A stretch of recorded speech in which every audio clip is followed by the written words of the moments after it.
பேஷண்ட்லாம் எடுத்துக்கணும். இதுக்கு 2 சௌசௌவ கட் பண்ணி வச்சுருக்கேன். நைஸா கட் பண்ணி எடுத்துருக்கேன். ஒரு பல்லாரி வெங்காயத்தையும் நைஸா கட் பண்ணி எடுத்து வச்சுருக்கேன். ஸோ இந்த சௌசௌவுக்கு தேவையான மசாலா பொருட்கள பார்த்துரலாமா? ஒரு துண்டு தேங்காய் வந்து நைஸா கட் பண்ணி எடுத்து வச்சுருக்கேன். ஸோ இந்த ஒரு தேங்காய் பத்தையோட 3 வரமிளகா, ஒரு 1/4 ஸ்பூன் சீரகம் அரைச்சி ஊத்துறதுக்காக இந்த பேஸ்ட்டு. நெக்ஸ்ட்டு வந்து 50 எம்எல் சிறுபருப்ப வேக வச்சு எடுத்து வச்சுருக்கேன். 10 பல் பூண்ட வந்து நைஸா கட் பண்ணி எடுத்து வச்சுருக்கேன். இப்போ ஒரு பேன்ல நல்லெண்ணெய் ஊத்தி ஹீட் பண்ணிக்கலாம். நல்லெண்ணெய் நல்லா ஹீட் ஆனதும் கடுகு போட்டு நல்லா பொரிய விட்டுக்கலாம். கடுகு பொரிஞ்சு வரும்போது நம்ம வந்து கட் பண்ணி வச்சுருக்க ஆனியனை வந்து சேர்த்துடலாம் இது கூட. இப்போ பாருங்கள் கடுகு நல்லா பொரிஞ்சு வருது. ஸோ இந்த சௌசௌ கூட்டு பார்த்திங்கன்னா உடம்புக்கு ரொம்ப நல்லது. இதில் வந்து அதிகமான நீர் சத்து இருக்கிறதுனால டயபெட்டிக் பேஷண்ட் வந்து வீக்லி ட்வைஸ் வந்து இதை கண்டிப்பாக எடுத்துக்கணும்.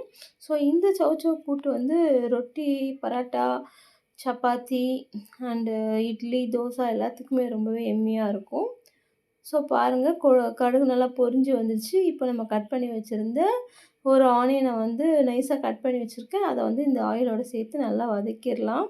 வெங்காயம் சீக்கிரம் வதக்கிறதுக்கு கொஞ்சமாக உப்பு சேர்த்து வதக்கிக்கோங்க. இதில் ஒரு கொத்து கருவேப்பிலையும் சேர்த்து நல்லா வதக்கி விட்டுக்கலாம். ஸோ வெங்காயம் வந்து நல்லா வதங்கி வரட்டும். அது வரைக்கும் நம்ம வெயிட் பண்ணலாம். பாருங்கள் நான் ஆல்ரெடி சொன்ன மாதிரி வெங்காயம் வதங்கிறதுக்கு கொஞ்சமாக உப்பு சேர்த்துக்கிறேன். உப்பு சேர்த்து நல்லா வதக்கி விட்டுக்கலாம். வெங்காயம் நல்லா கண்ணாடி பதம் வர வரைக்கும் வெயிட் பண்ணுவோம். ஓகேங்களா? ஸோ கண்ணாடி பதம் வந்தோடனே நம்ம கட் பண்ணி வச்சுருந்த காயை வந்து இது கூட ஆட் பண்ணிடலாம். பாருங்கள் இது கூட நம்ம வந்து நைஸாக 10 பல் பூண்டை வந்து கட் பண்ணி வச்சுருந்தோம். ஸோ நம்ம பருப்பு இதில் சேர்க்கறதுனால பூண்டு சேர்த்தோம்னா நல்லா வாசமாகவும் இருக்கும். அந்த வாயு வந்து நமக்கு வந்து அதை நல்லா எடுத்துரும். இப்போ பூண்டும் வெங்காயமும் நல்லா வதங்கி வந்துச்சு. இது கூட வந்து நம்ம கட் பண்ணி வச்சுருந்த 1/2 கிலோ சௌசௌ காயை வந்து இது கூட சேர்த்து நல்லா வதக்கி விட்டுக்கலாம். ஸோ சௌசௌ காயில் வந்து நல்லா உங்களுக்கு அந்த நீர் சத்து வெளியில் வரும். ஸோ அந்த நீர் அதிலேயே வந்து தண்ணி நல்லா ஊறி வந்து வதங்கி வரும். அதனால் இதை வந்து சிம்லேயே போட்டு நல்லா வதக்கிக்கலாம். ரொம்ப ஹை ஃப்ளேம் வைக்க வேணாம். மீடியம் டு ஸ்லோ ஃப்ளேமில் வச்சு நல்லா வதக்கி விட்டுக்கோங்க. இதுக்கு தேவையான பேஸ் மசாலா ரெடி பண்ணிடலாமா? ஒரு துண்டு தேங்காய், 3 வரமிளகாய், 1/4 ஸ்பூன் சீரகம். இது எல்லாத்தையும் நம்ம வந்து மிக்ஸி ஜாரில் சேர்த்து நல்லா பேஸ்ட்டாக அரைச்சி எடுத்துகிட்டு வந்துடலாமா? இப்போ பாருங்கள் நான் தேங்காய் பேஸ்ட்டு ரெடி பண்ணிவிட்டேன். இதை ஒரு பவுலுக்கு மாற்றி வச்சுக்கலாம். ஸோ சௌசௌ கூட்டு வந்து ஒரு 50% நல்லா வதங்கி வரும்போது இந்த தேங்காய் பேஸ்ட்டை வந்து நம்ம அதில் ஆட் பண்ணிக்கலாம். பாருங்கள் சௌசௌ காய் நல்லா 50% வதங்கி வந்துடுச்சு. இது கூட நம்ம வரமிளகாய், தேங்காய், சீரகம் இந்த பேஸ்ட்டை வந்து ஆட் பண்ணி நல்லா வதக்கி விட்டுக்கலாம். நான் எல்லா காய்க்குமே வந்து இந்த மாதிரி அரைச்சி தான் சேர்ப்பேன். ஸோ நீங்கள் வந்து வரமிளகாய் தூள் போட்டிங்கன்னா அந்தளவுக்கு டேஸ்ட் கிடைக்காது. இந்த மாதிரி அரைச்சி சேர்த்து பாருங்கள், ரொம்பவே டேஸ்டியாக இருக்கும். ஸோ இது வந்து நல்லா இந்த தேங்காய் மசாலா ஊற்றிருக்கோம்ல, இதை நல்லா வற்றி வரணும். பாருங்கள் இந்த அளவுக்கு நல்லா வற்றி வந்துடுச்சு. நமக்கு வந்து சௌசௌ வந்து நல்லா ரெடி ஆகிடுச்சு. இப்போ கடைசியாக நம்ம ஆல்ரெடி வேக வச்சு வச்சுருந்த 50 எம்எல் சிறுபருப்பை வந்து நம்ம இதில் ஆட் பண்ணிடலாம்.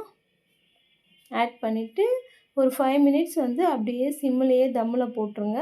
அவ்வளோதான், நம்மளோட சௌசௌ கூட்டு வந்து சூப்பராக ரெடி பண்ணிட்டோம்.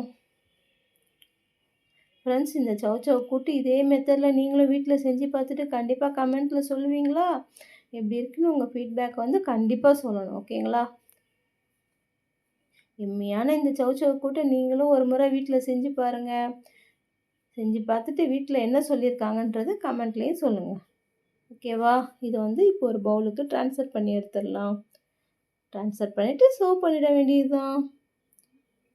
எம்மியான சௌசௌ கூட்டை நீங்களும் வீட்டில் செஞ்சு பார்த்துட்டு கண்டிப்பாக உங்கள் ஃபீட்பேக் சொல்லுங்கள். மறக்காமல் என்னோடய சேனல் பிடிச்சிருந்தா சப்ஸ்கிரைப் பண்ணி பக்கத்தில் அந்த பெல் ஐக்கானே கிளிக் பண்ணி ஆல்ன்ற ஆப்ஷனை செலக்ட் பண்ணி வச்சுக்கோங்க. அப்போ தான் நான் போடுற வீடியோனுடைய நோட்டிஃபிகேஷன் உங்களுக்கு உடனே வரும். உங்கள் ஃப்ரெண்ட்ஸ் அண்ட் ஃபேமிலிக்கு இந்த வீடியோவை ஷேர் பண்ணுங்கள். மறக்காமல் ஒரு லைக் பட்டனை தட்டி விட்டுருங்க. ஓகேங்களா? Bye friends. கண்டிப்பாக என்னோடய எல்லா வீடியோ நீங்கள் வந்து வாட்ச் பண்ணுங்கள். என்னோட சேனலை கண்டிப்பாக ஃபாலோ பண்ணுங்கள். Thank you friends.